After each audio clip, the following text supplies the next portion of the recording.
Hey there, welcome back to MetFlex and Chill. This is your host, Rachel Gregory, and we have another Q&A episode for you today. But before we get into today's episode, I actually have a really awesome giveaway for you. So the giveaway for today is from Now Foods. If you don't know Now Foods, they are a company that sells a bunch of different products. They're the bright orange containers. You've probably seen them on Amazon or in stores. They're all over the place. And I believe they've actually been around since the 1970s. So they've been around for a really long time, an awesome company, and I'm super excited for today's giveaway. So for the giveaway, 3 winners are each going to receive a $150 gift card to shop at nowfoods.com. They sell a bunch of different products. They have over 100, over 100 of different supplements, from like sports nutrition supplements to everyday life supplements. They sell food products like nuts and seeds, nut butters, baking products, lots of different stuff.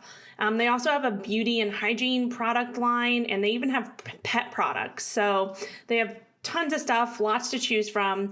So this giveaway is, it's a really good one. So get excited. Again, we have 3 winners who will receive each receive a $150 gift card to nowfoods.com. So to enter the giveaway, all you have to do is make sure that you're subscribed to this podcast. So if you're listening to it, then hopefully that means you're subscribed. The second thing, leave a rating and review mentioning something that you learned or took away from this particular episode. If you've already left a rating and review for a previous episode, you can still enter the giveaway by taking a screenshot of this episode, posting it in your Instagram story, and tagging me. My handle is at rachelgregory.cns for a chance to win. The reason for that is because if you've already left a review, you can't leave another one, and I want to make sure that everybody has a chance to enter this giveaway and win. So either way, you can leave a review and tag me on Instagram, or if you've already left a review, definitely make sure you take a screenshot, tag me on Instagram, tell me something you learned about the episode or took away from it, and you'll be entered to win. And I will announce the winners in a following episode within the next few weeks. So, yep, that's the giveaway for today. Super exciting. All right, let's get into the questions. We have a bunch of great ones as always. All right, the first question, what do you think about non-caloric sweeteners? Okay, so I do get this question a lot. And when we're talking about non-caloric sweeteners, I'm just going to refer to all of them. There's several different ones. There's quote unquote natural sweeteners, artificial sweeteners, a bunch of different ones. But this is kind of the general category of non-caloric sweeteners. So I always start with thinking about, whenever I'm answering questions like this, I always want you to start by thinking about whole foods versus processed foods and kind of putting them on a spectrum, right? We can think of having this spectrum where we have, whole foods on one side, which would be, let's just say the left side, and then processed or packaged foods on the right side. So I guess an example would be on the far left, on the far left is the whole food. So on the far left, a really good example would be like an egg from your backyard chicken. So that's one of the, best examples of a whole food, pasture raised, local. Obviously it's from your backyard chicken. Not many of us have backyard chickens, but I don't know. This is the example I thought of, and I really want backyard chickens. So that's why I'm talking about them. But anyway, pasture raised egg, wherever you get it from, pasture raised, nutrient dense egg. That would be on the left side, far left of the spectrum. And then on the far right of the spectrum, we could think of a Pop-Tart, right? So there's a spectrum. And we just need to think when we're thinking and talking about foods and substances and things like that, we need to think, where does that food or drink or substance fall on this spectrum?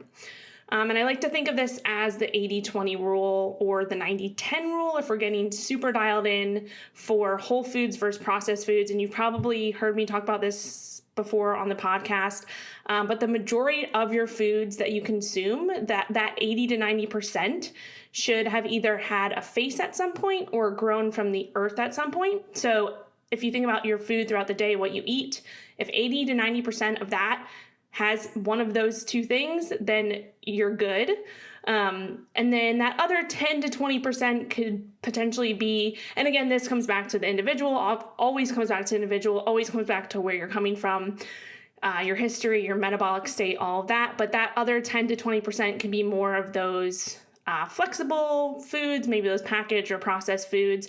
And this is just kind of how I like to look at it, especially with, living in the world we live in today and being able to, I always say this, but like enjoy life and not get too caught up on these different things, especially, if you are overall healthy, right? If you're not suffering from some type of metabolic disease, if you are eating 89% whole foods and nutrient dense foods, then you can probably get away with 10 to 20% of the other majority of your foods being, sorry, not the majority, but the other 10 to 20% of your food being more of those, maybe the protein powders and the bars and those types of things. So that's how I like to think about it. And so I guess we could say, where do non-caloric sweeteners fall on this spectrum, right? So that's the question.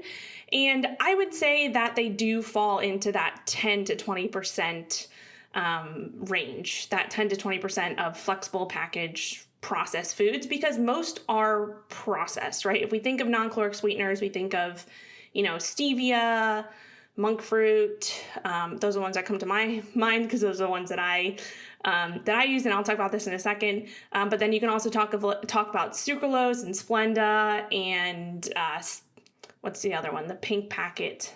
Oh my gosh, I don't even remember what it's called because it's not that popular anymore. I'm drawing a blank. The pink packet, you know what I'm talking about. But those are more the artificial sweeteners, aspartame. Those are things like in diet sodas, but those are processed. These are all processed to some degree. Something that I do have an issue with, though, is that sugar is also processed. Like if we think of sugar, I have an issue when people say, I don't like to use sugar replacements or, non-caloric sweeteners because they're just so unnatural. I'd rather stick with real sugar. I've heard this statement over and over again, and it pisses me off because real sugar, quote unquote, real sugar is not natural. Unless we're talking about things like honey or maple syrup, that white stuff, the white powder, that is not natural. There's a 20-step process that it goes through, tons of refining, processing, bleaching, and who knows what else. So quote unquote, real sugar is the furthest thing from natural. So I just need to get that out of the way. But that is what I would categorize non-caloric sweeteners into that 10 to 20% of your overall intake. So a few things we also need to think about here when we're talking about non-caloric sweeteners is, one, how much are you consuming throughout the day? And really, where are these sweeteners coming from, right? Are they coming from packaged foods and bars and powders? Are you putting sweetener in your coffee every morning? What type of sweetener are you putting in? Are you putting it in everything throughout the day? That's one thing we have to think about. The second thing we have to think about is, do these sweeteners that you're using trigger cravings for you, or do they help curb cravings? Because everyone's different. For some people, sweeteners or non-caloric sweeteners can cause more cravings, and for others, they can actually take those cravings away or kind of itch that scratch, right, of wanting something sugary. So that's something else we have to think about. We also have to think about, have you tried cutting them out to see how that makes you feel, right? Have you cut out sweeteners for a particular period of time and noticed a significant change in something within, your own, daily life? That's another thing we want to think about. And then also think about what is your current palate like? Because we can actually retrain our taste buds to become more sensitive to sweet things. So, just cut out anything sweet for like 2 weeks, 1 to 2 weeks, and see what happens. This is something that a lot of people don't think about too. Like, you can retrain your taste buds to feel like you're, if you consume, for example, if you've been eating a lot of sweets or even sweeteners, non-caloric sweeteners, if you cut those out for a while and then you bring them back in, you'll notice that they're a lot sweeter than you probably thought they were like 2-3 weeks ago. This is something that just happens. You basically retrain your palate to be more sensitive to sweet things. This is also a potential benefit of going, which is something that's really popular these days, is like carnivore. So going carnivore, a lot of people, especially, people that I've encountered, they've gone carnivore and all of their sweet cravings have just gone away. And that if they've introduced something that's sweet, they don't like it anymore because their palate has changed, right? And you don't actually have to go carnivore for this. That's more like the extreme, right? That would be like the extreme end of the spectrum, but just kind of cutting out the sweet things and focusing more on savory foods, that can make a big difference in your palate. And another thing we want to think about with non-caloric sweeteners are certain types better than others. So I actually wrote a blog post that dives deeper into what to look for in different non-caloric sweeteners and things to avoid specifically. And then I also talk about some of the ones that I personally use. So I will link that blog post in the show notes of this episode so you can check that out. I dive deep into sweeteners, a little bit more about my opinion on them. So that's something that whoever asked this question, definitely check that out. And something else to think about, and then this is kind of going down another tangent here, but I just recently finished reading the book. Well, not recently, probably like a month ago, finished reading the book, The Hungry Brain by Stephen Guyenet. I can't really say his last name. And one of the many things that he talks about is how stress impacts our cravings for comfort food and specifically sugary foods and sweet foods. So in the book I was reading and I came across a passage that he mentioned, or part of the book, when he talked about studies that show that stress doesn't just change the amount of food we eat, it also alters the types of food we eat. So that makes sense. So people do use food to self-medicate stress in order to dampen the activity of the inherent threat response system that we actually have within our body. So something that he talks about is like, what is it about comfort food that actually dampens that stress response? Is it the body's metabolic response to the sugar, fat, or the calories in that comfort food? Or is it the response to the food's reward value itself? So that's something that these studies kind of looked at. And there was actually one particular study that was super interesting. It was out of the University of Cincinnati. And although this study was in rats, it is still super interesting. And we have to take any of these studies that are in rats with a grain of salt, but it does kind of say something. So I'll tell you what the study was and the takeaways. But what they did is they tested the stress response of rats to 3 different scenarios. So one of them was feeding them sugar water. One of them was water sweetened with a calorie-free sweetener, which was saccharin. And then the third was plain water.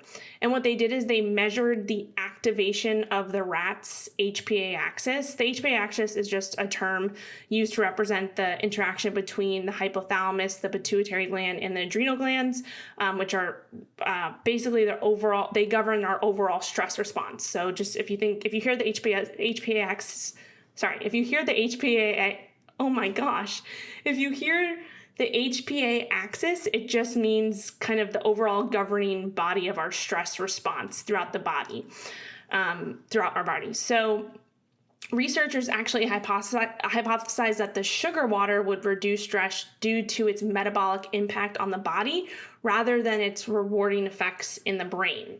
So that's what they hypothesized, because that's what we're talking about. We're trying to see if it's the actual metabolic impact of that food or whatever it may be versus just the reward impact, right? So what was the result? So the result was that the water sweetened with calorie-free sweetener worked just as well as sugar to dampen that stress response. So further experiments confirmed that it was the sweet taste itself that dampened the stress response, not the metabolic effect in the body. And even further research showed that rewarding behaviors unrelated to food or eating also dampen that stress response. So things like sexual intercourse, exercise, relaxing things like taking a bath. All these things dampen that stress response. So what does this tell us? Why am I telling you this? The first thing is the reward value itself helps us feel better by dampening the activity of the threat response system. So the brain contains a natural stress relief pathway that we can tap into using different behaviors, not just food. The second thing is non-caloric sweeteners may have their place when it comes to replacing them with sugar and other calorie-dense food to still activate that reward pathway in the brain. So that's just something to think about, right? So this is not, I don't want you to, take this the wrong way or, again, I said take this with a grain of salt because this research is done in rats, but it is something to think about, right? And think about how non-caloric sweeteners may play a role, especially in someone who might be suffering from obesity or are overweight and trying to lose weight and maybe addicted to sugar, because that's a real thing. Sugar addiction is a real thing. And if we can get that sugar out of there and maybe replace it with some non-caloric sweeteners to help, one, lower the caloric intake and help lose that weight, but also potentially dampen the stress response as well for different things that are going on. Not saying that if you're stressed out, you should eat non-caloric sweeteners. That's not what I'm saying. I'm just saying that it does have the same effect on the brain or the same effect on the reward pathways in the brain as sugar does, which is kind of cool. So hopefully that made sense. I might have butchered that a lot, but definitely check out the book, The Hunger Games by Stephen Guyen. I don't know exactly how to say his name. I'm actually trying to get him on the podcast soon to ask him about a lot of things that he mentions in his book, because it's a really awesome book. So hopefully I'll have him on soon. But in the end, just like everything else, it all comes back to you as an individual and how you respond to non-caloric sweeteners personally for your goals and what you're looking to achieve. So again, I dive deep into this in that blog post that I'll link in the show notes, but I guess my my overall opinion is that I think they potentially have their place. I think it matters where it's coming from, right? What type it is, how often you're using them, how it affects you personally. And yeah, so that's my opinion on non-caloric sweeteners. Again, check out that blog post for more info. Okay, the next question, how do you get very lean? Okay, this is a loaded question, but a few points that I want to hit on here.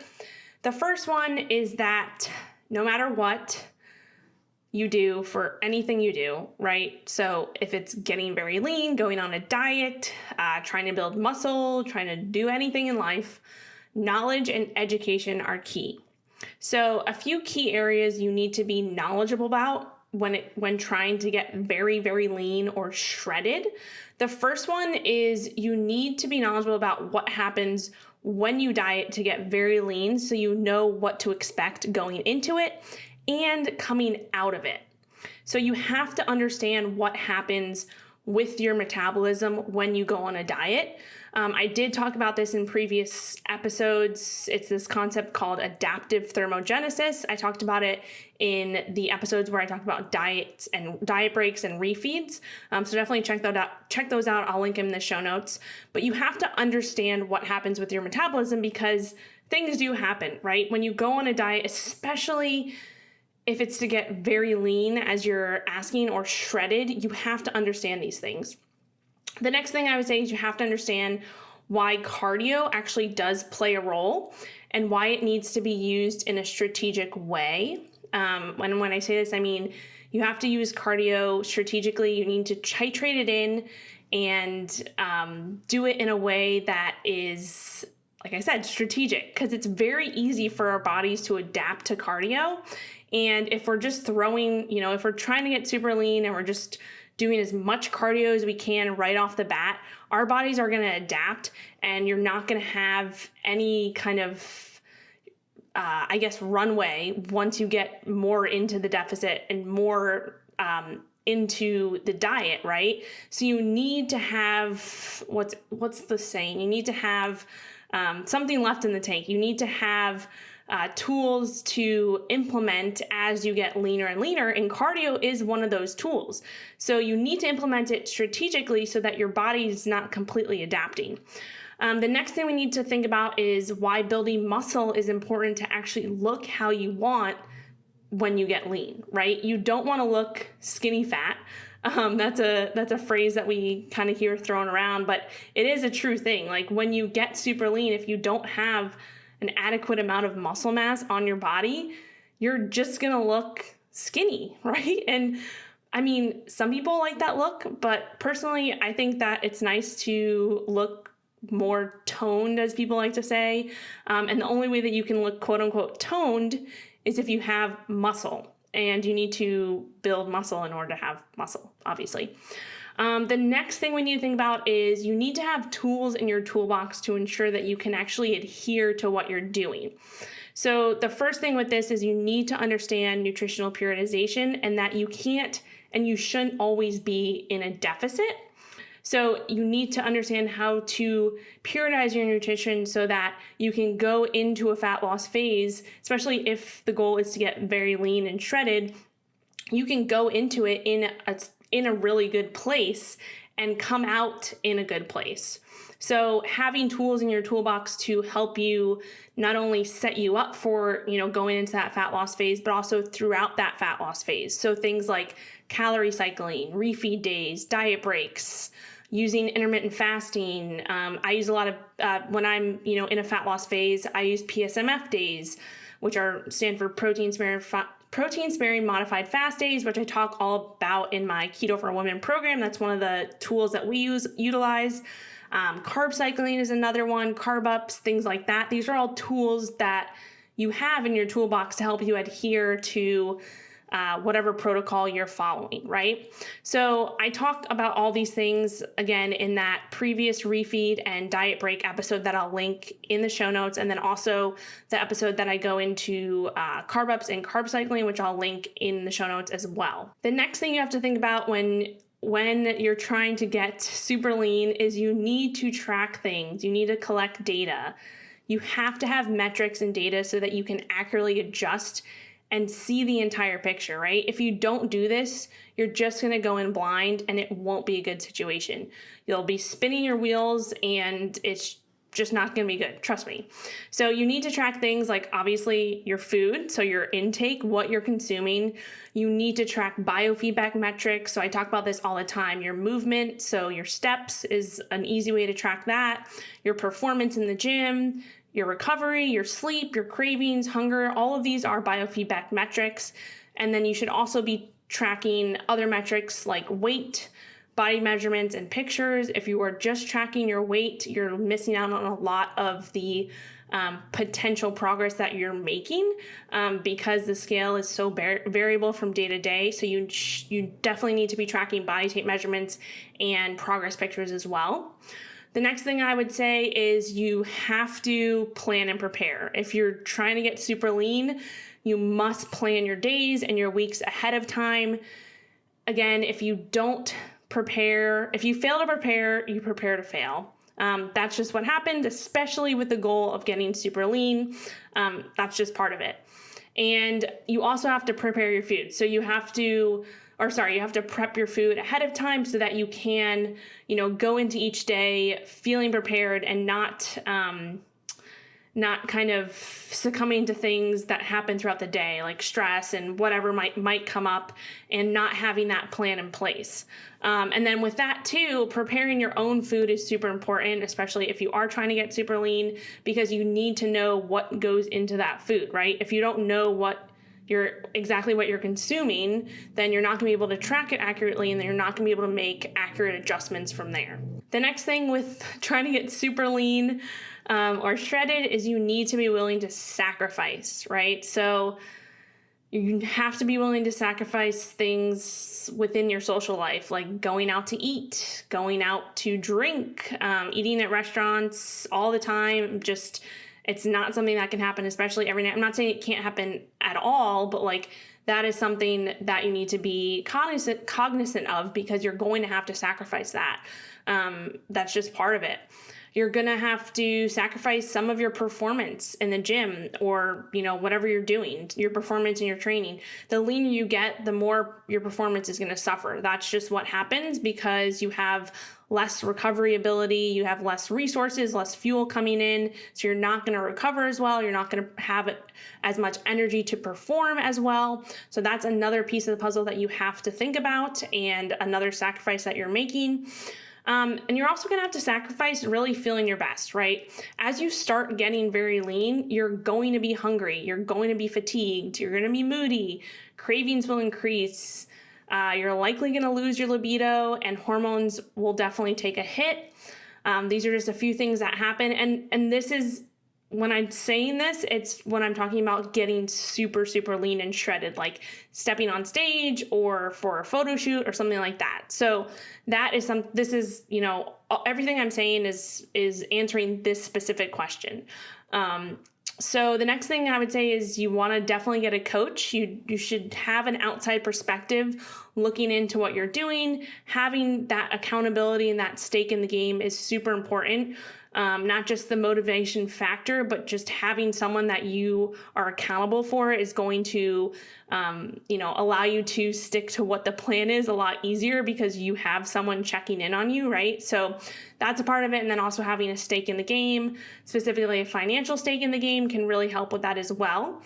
And then I would also say you need a specific end goal and timeline, right? So what is your end goal for getting super lean? Like, do you have a wedding coming up? Do you have a photo shoot? Are you trying to, step on stage at a bodybuilding show? Or do you have a specific vacation? Like, what is the end goal? Because that is real. Like, motivation is real.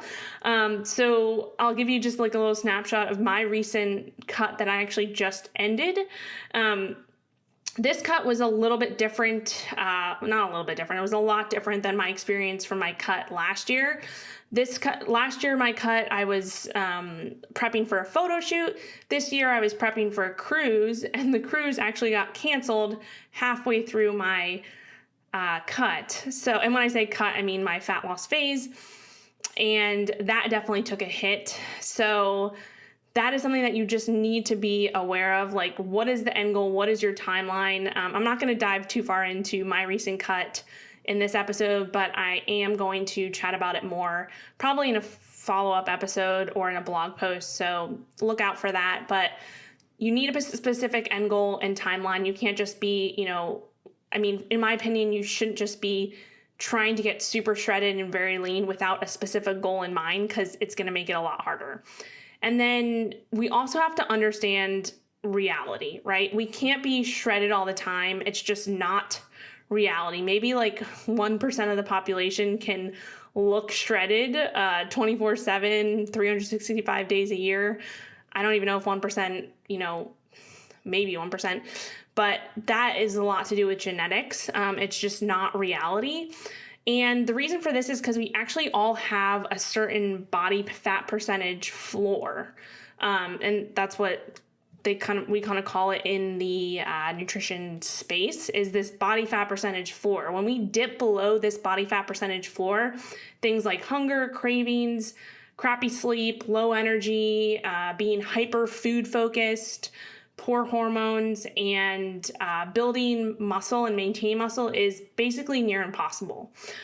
So you need to understand that many of our hormones are a product of the amount of body fat we're carrying. So if you have too little body fat on your body, if you're below that body fat percentage quote unquote floor, your hormones are going to take a hit. This is also true for the opposite, right? If you have too much body fat on you, if you're, overweight or obese, your hormones take a hit as well. So it's, you want to find that sweet spot, which is definitely not super lean and definitely not obese, but healthy and, above that body fat percentage floor. So when we're talking about getting super lean, this means that dipping below your body fat percentage floor for most people, right? So you can dip below this floor, quote unquote floor, for short periods of time. So for example, like I said, a photo shoot or a bodybuilding show, but living below it is just not sustainable or healthy by any means. So the reality is, after you do get super lean, you're probably going to have to add back some body fat in order to return biofeedback and hormones to healthy levels and to just feel good all around. And lastly, and probably most important, before you consider getting, very lean or shredded, you need to ask yourself why this is your goal. So I mentioned this before, but you have to know what is your why behind getting super lean. If you don't know your why, you're gonna have a really hard time following through with what it takes to get super lean or shredded, whatever you want to call it. And I'd recommend digging a bit deeper than, saying I just want to have a six-pack and look good, because from personal experience and client experience, that just isn't enough. You have to have a deeper why in order to be able to follow through what you have to do to get super lean. And again, this is we're talking super lean, shredded, like photo shoot, bodybuilding show, that lean. So yeah, those are just some things that you should definitely think about. And again, having a coach to walk you through this and to help you through this is super important. For me, I have had my own coach and still have my own coach through both of my previous fat loss or cut phases. And I would have been able to do it without my coach. So that is super important to think about, especially if your goal is to get super, super lean and shredded for a specific reason. And then also remember, the more extreme the goal is, the more extreme the sacrifice will be. So you always have to keep that in the back of your mind whenever you're embarking on any type of extreme goal like this. Okay, next question. Why, even with a healthy diet, NEAT, resistance training, and cardio, does the fat around my waist want to be the last to exit my body?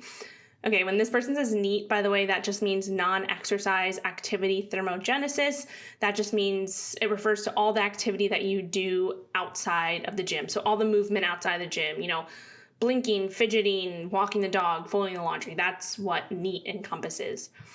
So this is a great question, and actually something I've personally struggled with, which I'll talk about in a second. But first, we need to understand that no matter what anyone says, we cannot spot reduce fat. It's not a real thing. We can't do it. You can train areas where you want to lose body fat, but you can't control where you lose that body fat from. That's just reality, unfortunately. And most people have a trouble area or spot that is generally always the last place that fat loss occurs. And in general, women do have a higher storage and lower rates of fat breakdown in our lower bodies. So our hips, our waist, and our legs compared to men.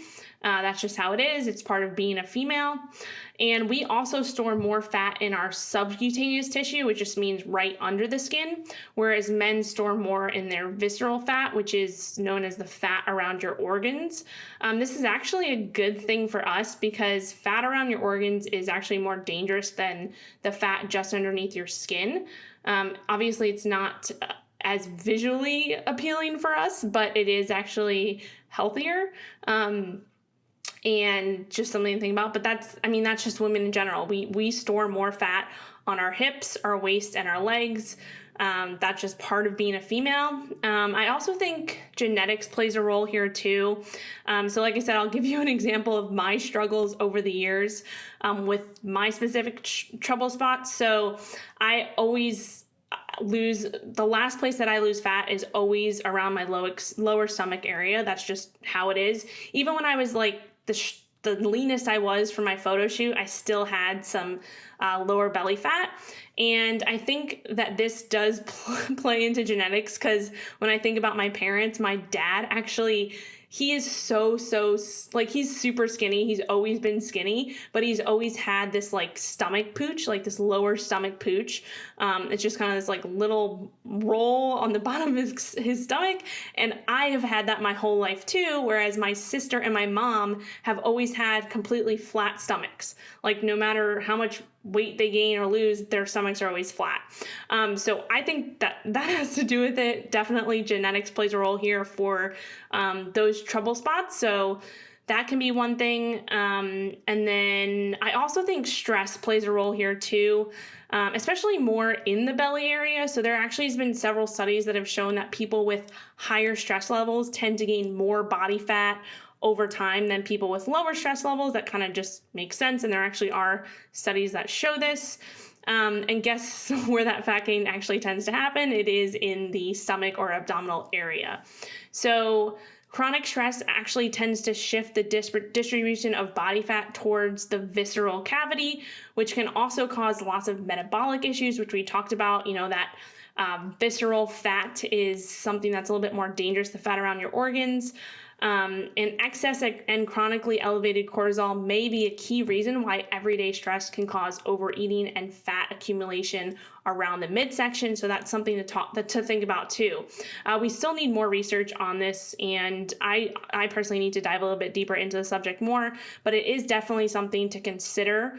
And one of the many reasons why controlling stress is essential to really everything, but especially when we think about this question as well.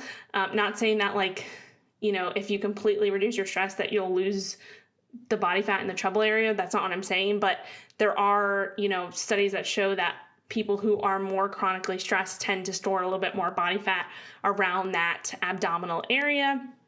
Again, I need to dive into this research a little bit further, but that's something to just be aware of. Okay, so with all that being said, are you absolutely doomed? No. So this is what you can focus on, right? So we need to focus on what we actually can control. So the first thing would be just getting more dialed in with everything you're doing, right? And tracking what you're doing. So the more information you have on exactly the things that you're doing, the easier it will be to adjust, right? So you said you're eating healthy, but what does that mean? Are you in a caloric deficit? We know that we have to be in some type of caloric deficit to be able to lose body fat. So are you tracking your food? Are you tracking the amount you're consuming, or are you just eating healthy foods and hoping that you're in a deficit? Because that's a big mistake that a lot of people make, especially if the goal is to lose body fat.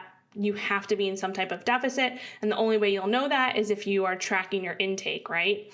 The next thing we need to think about is your NEAT. So you said your NEAT is up, but how much, right? Are you tracking your steps every single day? Have you increased your steps to see if that helps? So tracking that is super important. That's something I do with all my clients. We track steps on a daily basis. Another thing to think about is resistance training, right? Are you lifting weights? Are you following a progressive and well thought out or structured program? So with resistance training, even if you are lifting weights, are you implementing progressive overload? Are you doing a little bit more every time you step into the gym or you lift weights or whatever it may be? Are you incorporating the right basic movements into your program? So the basic movements for resistance training would be squat, hinge, which would be a deadlift, for example, push or presses, pull or rows, lunges, and core training. So those are the basic movements, and those are all movements that should be incorporated into your training program to get optimal results.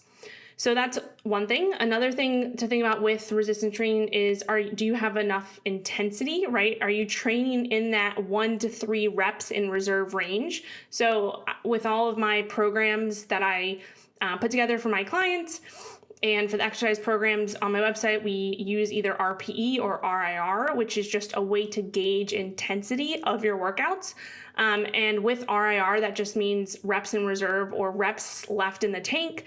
So if you're training in that 1 to 3 reps in reserve, or think reps left in the tank, that's a good place to be. If you are not, then you're probably not getting the stimulus that you need in order to build muscle and grow and things like that.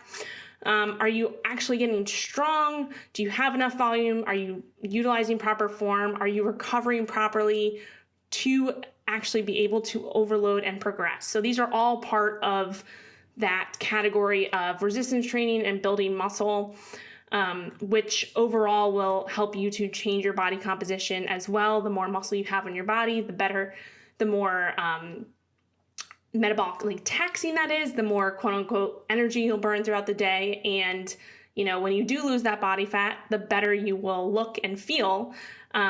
So yeah, muscle is super important. And if you're not following a strategic plan and proper program, it's going to be very hard to build and maintain that muscle. Another thing we can think about is cardio and conditioning. Are you implementing that, like I mentioned before, strategically? Again, our bodies adapt to cardio very easily. You need to have a plan, not just, doing as much cardio as possible and hoping for results. You have to have some well thought out plan when it comes to implementing cardio and conditioning, especially with the goal of losing more body fat, recomping your body, things like that. And then lastly, I always say this, but I would think about getting a coach to help you with all of the above, because again, I say this on every podcast, but having a coach is so important to being able to dial in with your goals and what you're trying to achieve. All right, last question for the day. Thoughts on alternate day fasting specific to keto and MetFlex? Okay, so alternate day fasting is exactly what it sounds like. It's basically you're just fasting one day followed by 1 day of eating the next day and then alternating between the two. It's definitely up there on the more extreme types of fasting protocols. So we can, again, I like to put things on a spectrum. We can look at different fasting protocols on a spectrum from least extreme to most extreme. I would say alternate day fasting is probably one of the more extreme. I do think it is a tool, right? It's another tool in your toolbox. But it all comes back to, does it work for you in your lifestyle, right? Anything you're doing, if it doesn't work for you, if it doesn't fit into your lifestyle, then there's no way you're going to adhere to it. So that's the first thing you need to ask yourself. And that's the first thing that I always ask myself or my clients when we implement one of these tools, right? Is it something that they're going to be able to adhere to? And is it something that's going to work in your lifestyle? And especially with alternate day fasting, because it is on that extreme end of the spectrum, we need to consider the stress response, especially for women. We need to consider our overall stress load or allostatic load. I talked about this before on the podcast, but if you have a ton of stress coming from other areas of your life, and then you're adding in fasting and even an extreme form of fasting like alternate day fasting, that's going to add more stress on top of that. And it could be a bad situation, especially for women in particular, because we do have more sensitive hormones than men do. And those respond differently to more intense fasting as well. So that's something to consider with alternate day fasting. Another thing to consider is your history of restriction. So alternate day fasting, if you're fasting completely on one day and then the next day you're eating, it can, obviously that's what alternate day fasting is, but if you have a history of restriction and maybe eating disorders, it can potentially lead to binge eatings on the days that you don't fast. So you have to consider that as well. You don't want to get into that, restrict binge type of thing, because that in itself is not a healthy place to be. In general, I do think incorporating fasting can help you, of course, become more metabolically flexible. And I talked about that in a previous episode where I talk about how to become more metabolically flexible. Fasting is definitely a tool to help you become more metabolically flexible. And there's different fasting methods and things like that. But it all comes back to, again, what type of fasting works for you, right? So it's all going to come back to what works for you. And it's, you're going to have to test it out and see if it is something that works for you. And then fasting, we know, can help you get into ketosis if that's the goal. And ketosis is actually, it's actually a fast mimicking state, right? So being in a state of ketosis is actually mimicking a fasting state. Your body is producing ketones and using those for fuel, which is what happens when you do fast, especially for long periods of time. So that's something to think about too. But in terms of, getting back to the question, thoughts on alternate day fasting specific to keto and MetFlex. Again, I think it's a tool. I think if your goal is to get into ketosis, it can help with that. If your goal is to get metabolically flexible, I think that incorporating fasting into your, everyday life or weekly life is a good idea. But I don't know if incorporating extreme fasting like alternate day fasting is something that you have to do, or I don't think it is. So if you don't feel like alternate day fasting is for you, you can definitely become metabolically flexible without it. Again, definitely check out that episode that I did talking about. I'll link it in the show notes where I talked about how to become metabolically flexible, and the different ways and the different things to think about to move more towards becoming more metabolically flexible. I just said metabolically flexible like 20 times in a row, but I guess that that's what the show's called. So there you go. So yeah, and then the last thing I would mention with this is I also did an episode with Mike Mutzel. It's called The Fasting Episode. It's literally everything you ever wanted to know about fasting, questions that I get all the time. We do talk about alternative fasting, so I will link that in the show notes so you can check that out as well. Mike is an expert on all things fasting, so definitely check that episode out. And yeah, I hope that answered your question, or I at least gave you my opinion on alternate day fasting. So that's all the questions we have for today. Thank you so much for listening. And remember, we do have a giveaway for today's episode. So 3 winners will each receive a $150 gift card to nowfoods.com. So make sure if you want to enter the giveaway, you subscribe, rate, and review this episode. If you've already done that, take a quick snapshot or screenshot of this episode and share it on your Instagram story and tag me at rachelgregory.cns. Let me know something that you learned in this episode or took away from it, and you'll be entered in to win. Again, we'll have 3 winners, each get that $150 gift card, which is super awesome. Thank you so much to Now Foods for contributing to today's episode giveaway. And that's all I got for you today. Looking forward to next week to recording another Q&A, and I'll see you then.